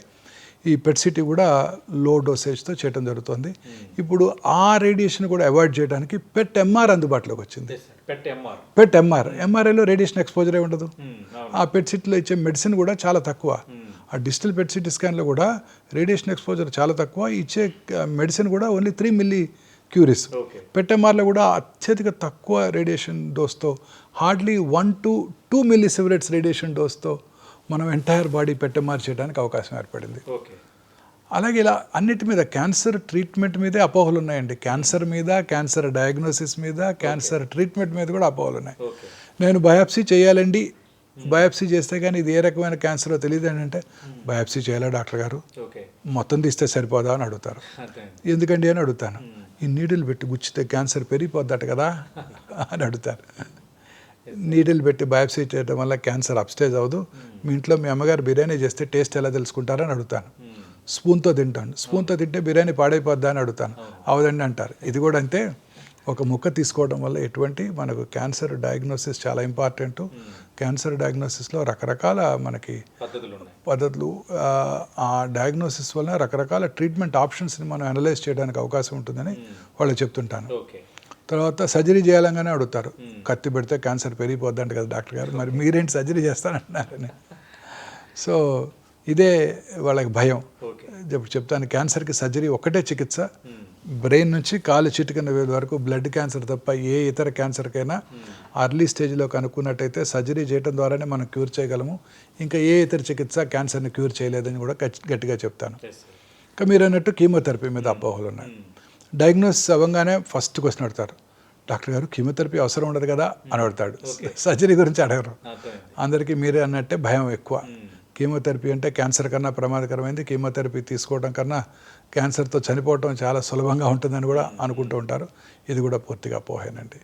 రకరకాల న్యూయర్ కీమోథెరపీ ఏజెంట్స్ అందుబాటులో ఉన్నాయి. హెయిర్ ఫాల్ కూడా ప్రివెంట్ చేయడానికి స్కాల్ప్ కూలింగ్ సిస్టమ్స్ అందుబాటులో వచ్చాయి. ఇప్పుడు ఇందాక మనం డిస్కస్ చేసినట్టు ఫ్యూచర్లో అంతా కూడా టార్గెటెడ్ థెరపీలు, ఇమ్యూనోథెరపీలు అందుబాటులోకి వస్తున్నాయి. తద్వారా మనం ఎటువంటి సైడ్ ఎఫెక్ట్స్ లేకుండా క్యాన్సర్ కీమోథెరపీ ఇవ్వడానికి అవకాశం ఏర్పడుతుంది. సరే, ఇందాక మధ్యలో మీరు ప్రస్తావించారు ఏఐ కోసం. ఇప్పుడు ఎక్కడ చూసినా ఆర్టిఫిషియల్ ఇంటెలిజెన్స్ కోసమే చర్చ జరుగుతోంది. దాని ద్వారా ఇంకా అద్భుతాలు జరగబోతున్నాయి. ఆల్రెడీ మనం చూస్తున్నాం సోషల్ మీడియా నుంచి పై లెవెల్ వరకు అన్ని రకాలుగా ఏఐ వాడకం పెరిగింది. ఇప్పుడు ఈ చికిత్సలో అంటే క్యాన్సర్ చికిత్సలో ఏఐ వాడకం ఎలా ఉండబోతుంది, దీనివల్ల కలిగే అడ్వాంటేజ్ ఏంటి ఫ్యూచర్లో? మేము అసలు అనౌన్స్ చేయడానికి కూడా భయపడుతున్నామండి. ఇప్పుడు మ్యామోగ్రఫీ చేసామనుకోండి, మీకు మ్యామోగ్రఫీ చేసిన 50 సెకండ్స్లో రిపోర్ట్ వచ్చేస్తుంది. అంతా కూడా ఆర్టిఫిషియల్ ఇంటెలిజెన్స్ రిపోర్ట్ ఇచ్చేస్తుంది. రేడియాలజిస్టులు దాన్ని సర్టిఫై చేస్తారు. ఈ ఆర్టిఫిషియల్ ఇంటెలిజెన్స్ రిపోర్ట్ ఇచ్చేస్తుందండి విత్ ఇన్ 50 సెకండ్స్లో. అలాగే పెట్ సిటీ స్కాన్ చేసాం, less than 1 minute PET CT scan చేసాం. పెట్ సిటీ స్కాన్ అయిపోయిన తర్వాత 60 సెకండ్స్లో 32 పేజ్ రిపోర్ట్ ఇచ్చేస్తుంది ఆర్టిఫిషియల్ ఇంటెలిజెన్స్. ఎంఆర్ఐ చేసాం, అదే విత్ ఇన్ 30 సెకండ్స్ 50 సెకండ్స్, రాత్రి 1 గంటకి ఎంఆర్ఐ చేసాం, విత్ ఇన్ 1 మినిట్ రిపోర్ట్ వచ్చేస్తుంది. అందులో స్ట్రోక్ ప్రోటోకాల్ కనుక చేసినట్టయితే థ్రాంబోసిస్ ఉందా, హెమరేజ్ ఉందా వెంటనే చెప్పేస్తారు. సిటీ సెట్ చెస్ట్ చేసాం, లంగ్లో మెటాస్టైసిస్ ఉన్నాయా లేవా వెంటనే చెప్పేస్తాం. అలాగే ఇప్పుడు సిటీ కరోనరీ యాంజియో అంటారు, యాంజియో చేసుకోవడానికి సిటీ స్కాన్ ద్వారా విత్ ఇన్ 1 మినిట్ రిపోర్ట్ వచ్చేస్తుంది అన్ని చోట్ల. తర్వాత రేడియోథెరపీ ప్లానింగ్లో కూడా రేడియోథెరపీ ప్లాన్ చేస్తుంటాం. ఉదాహరణకి గర్భసంచి ముఖద్వార క్యాన్సర్కి మేము రేడియేషన్ చేస్తున్నాం. చక్కగా రేడియేషన్ ప్లానింగ్ జరిగింది, రేడియేషన్ ఆంకాలజిస్ట్ చక్కగా ప్లాన్ చేశారు. 4 రోజులు రేడియేషన్ ఇచ్చేసాం. ఇచ్చేసిన తర్వాత 4వ రోజు పేషెంట్ హ్యాడ్ కాన్స్టిపేషన్. కాన్స్టిపేషన్ అయితే ఏమవుతుందండి, రక్తం ఉబ్బుతుంది. రక్తం ముందే ఈ గర్భసంచి ఉంటుంది, ఒక 2 మిల్లీమీటర్లు ఈ గర్భసంచిని ముందుకు మూవ్ చేస్తుంది. కానీ రేడియేషన్ ఏమో పాత లొకేషన్లోనే ఇవ్వడం జరుగుతుంది. దానివల్ల రేడియేషన్ రక్తం మీద పడుతుంది కొంతవరకు.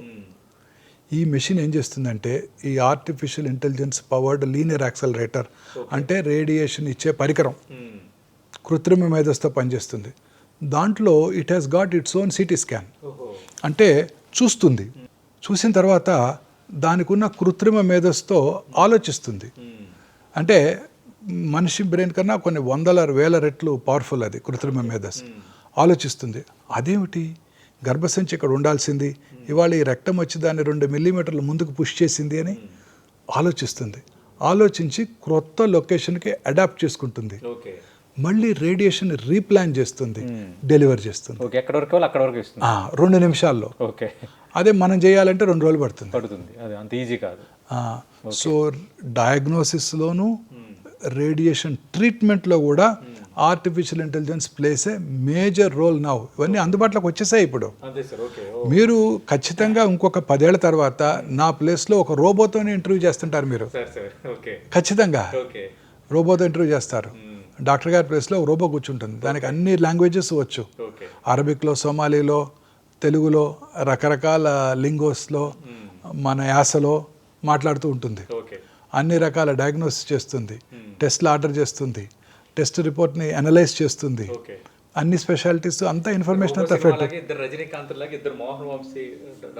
మనం ఉండవు, ఇంకా మనం రిటైర్ అయిపోతాం, వాళ్ళే కూర్చొని ఉంటారు. వాళ్ళే ఇట్స్ నాట్ ఫార్ అండి, it's not far future. You have to see this. దగ్గరలోనే ఉందండి. ఇప్పుడు చూడండి, ఆల్రెడీ సిటీ స్కాన్ రిప్లేస్ చేసింది. మొన్ననే అన్నారు కదా, ఆ న్యూరాలింక్తో బెస్ట్ సర్జన్ కన్నా ఇంకా ప్రెసిషన్తో సర్జరీ చేసే నేను రోబో తీసుకొస్తానని మొన్ననే అపర కుబేరుడు ఎలాన్ మస్క్ గారు అనౌన్స్ చేయడం జరిగింది. సో బెస్ట్ సర్జన్ కన్నా ప్రెసిషన్తో సర్జరీ చేసే రోబోని తీసుకొస్తానని. సో నాట్ ఫార్ సర్జరీస్ చేసేస్తుంటాయి. నేను అనుకున్నాను ఫిజిషియన్స్ని అయితే రిప్లేస్ చేస్తారు, సర్జన్ని కూడా రిప్లేస్ చేస్తారా అనుకున్నాను. ఆయన చెప్పింది విన్నాక ఐఎమ్ ఆల్సో అన్నీ సాధ్యమే. సార్ ఇప్పుడు ఫుడ్ మీద సార్, అంటే ఫుడ్ టిప్స్ మీద మనం మాట్లాడుకుందాం సార్. అంటే ఎలాంటి ఫుడ్ తీసుకోవాలన్న విషయాలు తెలుసుకునే ముందు మీ డే ఎలా స్టార్ట్ అవుతుంది, మీరు తీసుకున్న ఆహారం ఏంటి సార్? నేను గత 32 ఏళ్ళుగా వెజిటేరియన్ అండి. వెజిటేరియన్ ఫుడ్డే తీసుకుంటాను. మార్నింగ్ జనరల్గా సమ్ ఫ్రూట్స్ నట్స్తో నా బ్రేక్ఫాస్ట్ ఉంటుందండి. 8 o'clock.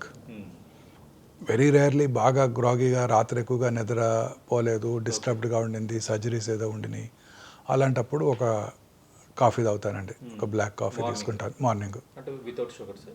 Without sugar black coffee ఒకటి తీసుకుంటాను. 7 రౌండ్స్ చేస్తాను. మార్నింగ్ 5:30కి వచ్చేస్తాను హాస్పిటల్కి. I'm here by 5:30 morning. 5:30కి వచ్చేస్తాను. ఫ్రెష్గా ఉంటుంది. పొద్దున్నే అందరినీ నిద్రలేపి రౌండ్స్ చేస్తాను. వాళ్ళు వెయిట్ చేస్తుంటారు లెగ్స్ పాపం పేషెంట్లు. 8 వరకు రౌండ్స్ చేస్తాను. 8కి బ్రేక్ఫాస్ట్ చేస్తాను. నట్స్ ఫ్రూట్స్ డెఫినెట్గా ఉంటాయండి. ఉంటాయి. ఫెర్మెంటెడ్ ఎప్పుడన్నా వారానికి ఒక రోజు ఇడ్లీ అలాంటివి కూడా తీసుకుంటుంటాను. మధ్యాహ్నం సార్ లంచ్ అయింది. కంటిన్యూస్గా వర్క్ చేస్తాను. లంచ్ ఏదో రోటీ, పుల్కా, బార్లీ రోటీ, పుల్కా, రైస్ కొంచెం వారానికి ఒక 2-3 రోజులు రైస్, 2 రోజులు బార్లీ పెట్టు. బోర్ కొట్టకుండా రకరకాల వెజిటబుల్స్. ఈవినింగ్ 6-7 లోపల తీసేసుకుంటానండి డిన్నర్ ఖచ్చితంగా. అందులో ఖచ్చితంగా వారానికి 2 రోజులు రాజ్మా, 2 రోజులు చోళ్ళే ఉంటాయండి ఖచ్చితంగా.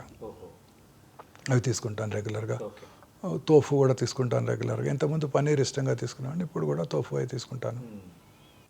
అంటే యోగా చేయటం, కొంత ఎక్సర్సైజ్ నాకు రోజు చేసే రౌండ్సే నాకు మోర్ దెన్ మార్నింగ్ రౌండ్స్ నేను 8 ఫ్లోర్స్ తిరిగేసరికి నాకు ఒక 3000 to 3500 స్టెప్స్ అయిపోతాయండి.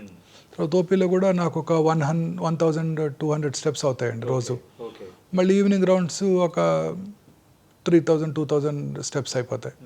కానీ నేను యావరేజ్ 8000 స్టెప్స్ ఇక్కడే నడిచేస్తానండి. కార్లో వచ్చేటప్పుడు కొంచెం బ్రీదింగ్ ఎక్సర్సైజ్ చేస్తాను. పొద్దున్నే ఇంటి నుంచి ఇక్కడ రావడానికి ఒక 20 minutes పడుతుంది, 15 minutes 20 minutes పడుతుంది. మార్నింగ్ నిద్ర ఎంత సమయం పడుకుంటారు sir? 6 hours, 5 to 6 hours పడుకుంటానండి.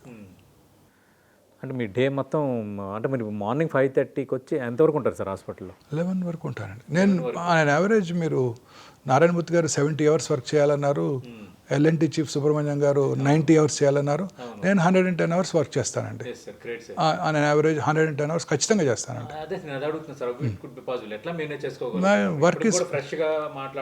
Work is pleasure అండి. This is my meditation. మనకి as long as you enjoy your work, you don't get burnt out. 110 hours ఖచ్చితంగా చేస్తాను. ఇప్పుడు మనం ఏంటండి 75 ఏళ్ళు ఉన్న మోడీ గారు వర్క్ చేయట్లేదా 110 hours? చంద్రబాబు నాయుడు గారు వర్క్ చేయట్లేదా? వాళ్ళందరూ కూడా చేస్తున్నారు. వాళ్ళు ఇదే పుట్టప్ 100 hours ఈజీగా. మోడీ గారు 75 years వచ్చేసాయి కదండి, వారికి కూడా 100 hours వర్క్ చేస్తున్నారు వాళ్ళంతా. మలేషియా ప్రైమ్ మినిస్టర్ 100 years అయిపోయింది మొన్న. Mahathir Mohamad ex prime minister, ఆయన ఏం చెప్పారు? ఎక్కువసేపు వర్క్ చేస్తుంటాను, చదువుతూ ఉంటాను, నా బ్రెయిన్ షార్ప్గా ఉండటానికి ఆలోచిస్తూ చదువుతూ ఉంటానని చెప్పారు. మనం షార్ప్గా ఉండాలంటే రెగ్యులర్గా వర్క్ చేయటమేనండి. కంటిన్యూస్గా వర్క్ చేస్తూనే ఉంటాను, కూర్చునేది లేదు. సార్ ఇప్పుడు ఈ ఫుడ్ హ్యాబిట్స్ మీద కూడా డిస్కషన్ జరుగుతుంది కదా సార్, మీ సజెషన్ ఏంటి సార్? ఫుడ్ ఎలాంటి ఫుడ్ తీసుకోవాలి అనేది ఒకటి. రెండోది, నాన్ వెజ్ తినచ్చా తినకూడదా క్యాన్సర్కి అనేది కూడా రెండోది. ఇది ఒక అపోహ ఉంది. ప్యూర్గా వెజిటబుల్సే తినాలా? ఎలాంటి ఫుడ్, ఎలాంటి జీవన విధానం పాటించాలి? One important thing, elephant is a vegan. పాలు కూడా తాగదు. Elephant is a vegan. నేను గత 32 ఏళ్ళుగా వెజిటేరియన్గా ఉంటున్నానండి. 32 ఏళ్ళుగా ఎగ్ కూడా తీసుకోలేదు. ఒక 3 years మధ్యలో వేగన్గా కూడా ఉన్నాను, బట్ కష్టం అయిపోయింది కొంచెం, వెయిట్ బాగా తగ్గిపోయానని I started taking paneer recently. Vegetarian food is adequate for us అండి. దాంట్లో గుడ్ క్వాలిటీ ఆఫ్ ప్రోటీన్స్ అన్నీ ఉంటాయండి మనకి. నట్స్లో దొరికే ఎసెన్షియల్ ఫ్యాటీ యాసిడ్స్ అన్నీ. As long as you take good vegetarian food, good proteins, broccoli, cauliflower, వీటన్నిటిలో గుడ్ ప్రోటీన్ అండి. వేగన్ కాకపోతే పన్నీరు, మిల్క్లో చక్కటి ప్రోటీన్ దొరుకుతుంది. తోఫులో చాలా గుడ్ ప్రోటీన్ ఉంటుంది. స్పినాచ్, ఆకుకూరలో ఉండే protein, good quality of protein దొరుకుతుందండి. ఇవన్నీ సరిపోతాయి మనకి. I don't think we need to be non vegetarians to get good protein food. వెజిటేరియన్స్కి ఎడిక్వేట్ ఫుడ్ ఉంటుంది, మంచి హెల్త్ కూడా ఉంటుంది. వెజిటేరియన్ డైట్ తినడం వల్ల అన్ని రకాల సిస్టమ్స్ కూడా బాగా ఇంప్రూవ్ అవుతాయండి. షార్ప్గా ఉంటామని కూడా నేను గట్టిగా నమ్ముతాను. అంటే నాన్ వెజ్ తీసుకోవచ్చా తీసుకోకూడదు సార్? తీసుకోవాల్సిన అవసరం లేదు, but it is left them. చాలామంది తీసుకుంటూ ఉంటారు. నా పిల్లలు ఎదురు నాన్ వెజ్ తీసుకుంటారు. ఓకే, దానివల్ల ఇదేమీ లేదు, నష్టమేమీ లేదు. బట్ నాన్ వెజ్ చాలామంది అడుగుతుంటారు పేషెంట్స్, వెజిటేరియన్ పేషెంట్స్, నేను గుడ్లు తినాలా అండి, ఆపరేషన్ అయిపోయిన తర్వాత రికవర్ అవడానికి నాన్ వెజ్ తినాలా అండి అని అడుగుతారు. అవసరం లేదు. We get good quality protein in the vegetarian diet also. మీకు నాన్ వెజిటేరియన్ తినడం అలవాటు ఉన్నట్టయితే you can continue, but preferably home cooked food. ఈ ప్రాసెస్డ్ ఫుడ్ తీసుకోవద్దు అంతే. అంటే హోమ్ కుక్డ్ ఫుడ్ అనేది చాలా ఇంపార్టెంట్, అత్యుత్తమైంది. Great sir. That's all. బయట దొరికే ప్రాసెస్డ్ ఫుడ్స్, ఈ ఫుడ్స్ తీసుకోకూడదు. మదిరలో ఒక చిన్న ప్రైమరీ స్కూల్లో చదువుకున్న ఒక విద్యార్థి చిగురుపాటి మోహన్ వంశీ ఎక్స్పెక్ట్ చేశారా? అంటే క్యాన్సర్ లాంటి ఒక కీలకమైన దీనికి ఒక డాక్టర్గా ఈ స్థాయిని ఇప్పుడు రెండు సరిపోల్చుకుంటున్నప్పుడు ఎలా అనిపిస్తుంది సార్? ఇట్స్ గుడ్ అండి. నాకు స్టిల్ ఐ రిమెంబర్ ఒకసారి విజయవాడ ట్రైన్లో వెళ్తుంటే బ్రిడ్జ్ ఉంటుంది, వైరా రివర్ బ్రిడ్జ్. అది ఆ బ్రిడ్జ్కి బ్రిడ్జ్ ఉంటుంది మదర్ రాకముందు. నా చిన్నప్పుడు నాన్నగారు అక్కడ మెడికల్ డాక్టర్, గవర్నమెంట్ డాక్టర్, నాన్నగారు కూడా డాక్టరే. గవర్నమెంట్ ఎంబీబీఎస్ డాక్టర్ గారు. నాన్నగారు అక్కడ మధుర పిహెచ్సిలో డాక్టర్. ఆయనకి అప్పుడు డాక్టర్ అంటే పెద్ద పొజిషన్ ఆ రోజుల్లో, 1967-70s ఆ పెద్ద పొజిషన్. అప్పుడు ఒక అటెండరు ఫిషింగ్ కోసం వెళ్ళాడు, నన్ను మా అన్నయ్యని కూడా తీసుకెళ్ళాడు. నాకు గుర్తుంది అక్కడ ఫిషింగ్ చేశాను నేను అని. So it's good. ఆ తర్వాత కొత్తగూడెంలో స్కూలింగ్ చేశాను, రామచంద్ర హై స్కూల్లో. తర్వాత ఖమ్మం రామకృష్ణ విద్యాలయం మాంట్ఫోర్ట్ హై స్కూల్లో మిగతా స్కూలింగ్ జరిగింది. ఆ తర్వాత పాండిచ్చేరిలో ఎంబీబీఎస్ చేయడం జరిగింది. సార్ మన బ్రదరు ఏంటి sir? My brother is a chartered accountant అండి, elder brother. Younger brother is a mechanical engineer. Okay, ముగ్గురు అన్నదమ్ములు. Great sir. అంటే ఫాదర్ యాక్చువల్గా మిమ్మల్ని కార్డియాలజిస్ట్గా చూడాలనుకున్నారని అంటారు, నిజమేనా? అవునండి, my father always wanted me to become cardiac surgeon. ఇది తీసుకున్నారని కొద్ది రోజులు మాట్లాడలేదు. ఎప్పుడు చెప్తుండేవారు, చిన్నప్పటి నుంచి చెప్తుండేవారు. All India Institute director doctor Venugopal పేరు చెప్తూ ఉండేవారు. ఆ రోజుల్లోనే ఎయిమ్స్ డాక్టర్ గోపీనాథ్ అని డాక్టరు. తర్వాత ఆయన చెప్పారు, ఆయన క్వార్టర్ నుంచి హాస్పిటల్కి వెళ్ళడానికి సైకిల్ మీద వెళ్ళేవాళ్ళంట. ఆ రోజు ఆ సైకిల్కి గేర్ బాక్స్ కూడా ఉండేది కాదట. ఆ ప్యాంటు ఆ చైన్లో పెడితే కలర్ మారిపోద్దని దాన్ని క్లిప్స్ పెట్టుకునేవారంట. ఆయన ఆల్ ఇండియా ఇన్స్టిట్యూట్లో ప్రొఫెసర్ ఆయన డాక్టర్ గోపీనాథ్. తర్వాత డాక్టర్ వేణుగోపాల్, వీరి పేర్లు చెప్పి నువ్వు కూడా వారిలాగా పెద్ద కార్డియాక్ సర్జరీ అవ్వాలని చెప్తూ ఉండేవారు ఆయన. మా ప్రొఫెసర్ గారు జిప్పర్ పాండిచ్చేరిలో క్యాన్సర్ సర్జరీ ఎక్కువ చేసేవారండి.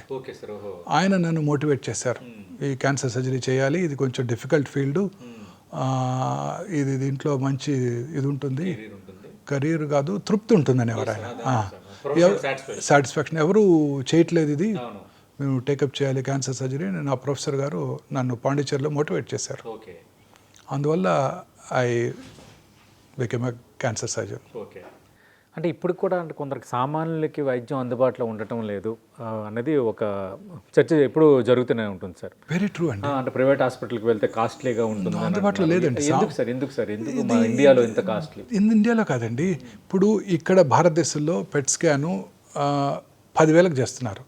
అదే యునైటెడ్ స్టేట్స్లో పెట్ స్కాన్ చేయించుకోవాలంటే 2 లక్షల రూపాయలు అవుతుందండి. అక్కడ నుంచి ఫ్లైట్లో ఇక్కడికి వచ్చి పెట్ స్కాన్ చేయించుకుని వెనక్కి వెళ్ళిపోతున్నారు. అంటే 20 రెట్లు, 20 రెట్లు ఎక్కువ. ఇండియాలో medical treatment is the cheapest. కాకపోతే ఎక్విప్మెంట్స్ ఆర్ ప్రొహిబిటివ్లీ ఎక్స్పెన్సివ్ అండి, ప్రొహిబిటివ్లీ ఎక్స్పెన్సివ్. ఇందాక మనం డిస్కస్ చేసాము, digital artificial intelligence power digital PET city ఎంత ఉంటుంది అనుకుంటున్నారు కాస్ట్? 17 crores. దాని annual maintenance contract AMC CMC ఎంత ఉంటాయి అనుకుంటున్నారు? మళ్ళీ అది runs in to hundreds of thousands. ఆ తర్వాత ఈ AI powered linear accelerator $4.2 million. And దానికి కట్టే కస్టమ్స్ ఎంత అండి? 37% కస్టమ్స్ కట్టాలి మీరు. ఇంపోర్ట్ చేసుకున్నారు. మీరు ఏరోప్లేన్ తెచ్చుకున్నారనుకోండి, బోయింగ్ 737 తెచ్చుకున్నారు టర్కీ నుంచో, లేకపోతే బోయింగ్ సియాటల్ నుంచి కొనుక్కొచ్చుకున్నారు, మీరు కట్టే ట్యాక్స్ ఎంత అండి? 4 to 6%. మరి దీనికేమో ఎంత కట్టాలి ట్యాక్స్? యాక్చువల్గా ఇలాంటి వాటికి తగ్గించాలి మామూలుగా ప్రభుత్వం, ఇది ఎందుకంటే ప్రజలకు ఉపయోగపడేవి. టెస్లా కారు తెచ్చుకున్నారు, అది కారు అమెరికాలో 38 లక్షలు అంట, ఇక్కడికి వచ్చేసరికి 58 లక్షలు 45 లక్షలు కడుతున్నారు. మరి సరే కారుకు వేస్తున్నారు, దీనికి కూడా వేస్తే ఎలాగండి? ఈ మెషిన్ $4 million, దానికి మళ్ళీ 37% ట్యాక్స్ కట్టాలి. పెట్ ఎంఆర్ఐ అని అనుకున్నాం, రేడియేషన్ ఎక్స్పోజర్ తక్కువ ఉంటుంది, $4 million. ఇది ప్రొహిబిటివ్లీ ఎక్స్పెన్సివ్ అండి. మెడిసిన్స్, ఇమ్యూనోథెరపీ అన్నాం, ఇమ్యూనోథెరపీ ఉంటుంది, ఇది ఆర్ ఆల్ పేటెంటెడ్ మాలిక్యూల్స్. ఇండియాలో వాటిని మ్యానుఫ్యాక్చర్ చేయలేము, వాటిని ఇంపోర్ట్ చేసుకోవాల్సిందే, ఇన్నోవేటర్ కంపెనీ నుంచి కొనుక్కోవాల్సిందే, వాళ్ళు ఎంత ప్రైస్ పెడితే అంత ప్రైస్ కొనాల్సిందే, లక్షల్లో ఉంటుంది each molecule. Mammography machine, analogue mammography machine 15 లక్షలండి. అదే digital mammography machine 2 crores. Cost పెరిగిపోతుందండి.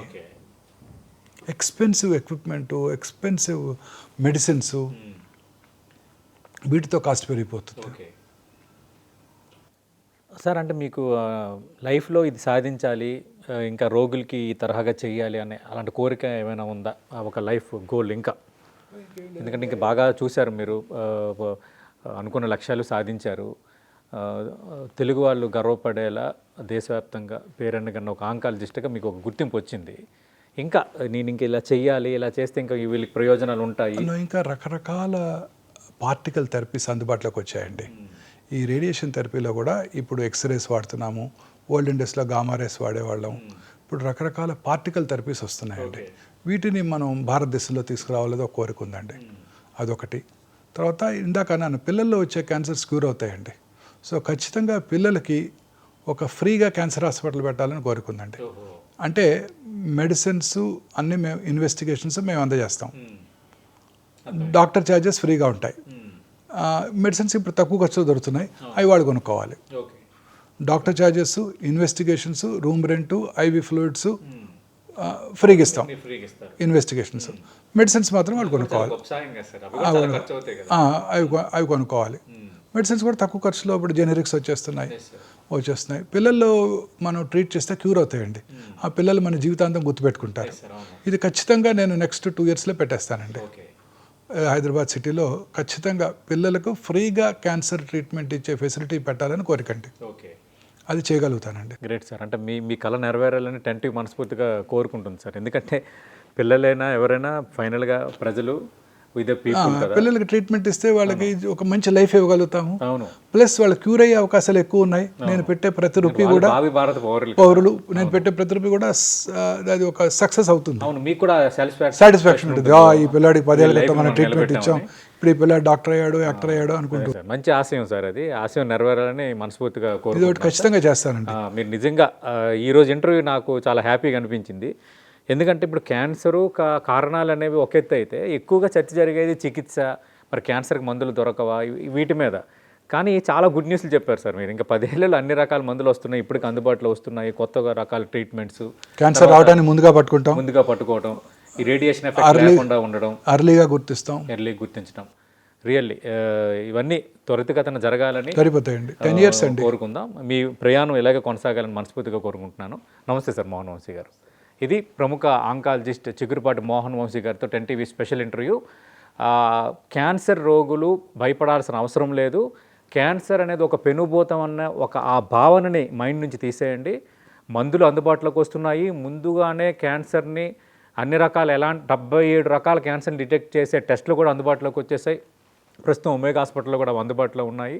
రానున్న రోజుల్లో అన్ని క్యాన్సర్లకు మందులు కూడా అందుబాటులోకి రాబోతున్నాయి. ఏ టెక్నాలజీతో అద్భుతాలు కూడా జరగబోతున్నాయి. సరైన జీవన ప్రమాణాలు, ఆరోగ్యకరమైన ఫుడ్డు, పొల్యూషన్కి దూరంగా ఉండటము, పనిలో నిమగ్నం అవటం, ఇలాంటి కొన్ని లక్షణాల ద్వారా మనం రోగాలకు దూరంగా ఉండొచ్చు అన్నది వంశీ గారు చెబుతున్నది. అంతకు మించి చాలా పెద్ద ఆశయం ఉంది ఆయనకి. పిల్లలకి క్యాన్సర్ సోకిన పిల్లలకి ఉచితంగా వైద్యం అందించాలనేదే తన ఆశయం. వాళ్ళ కోసం ఒక ప్రత్యేకంగా హాస్పిటల్ పెట్టాలన్న యోచనలో ఆయన ఉన్నారు. ఖచ్చితంగా ఆయన ఆశయం అనేది చాలా గొప్ప ఆశయం. వైద్యునిగా ఆయనకి ఆశయం నెరవేరాలని మనం కూడా మనస్ఫూర్తిగా కోరుకుందాం. ఇది మోహన్ వంశీ గారితో 10 TV స్పెషల్ ఇంటర్వ్యూ.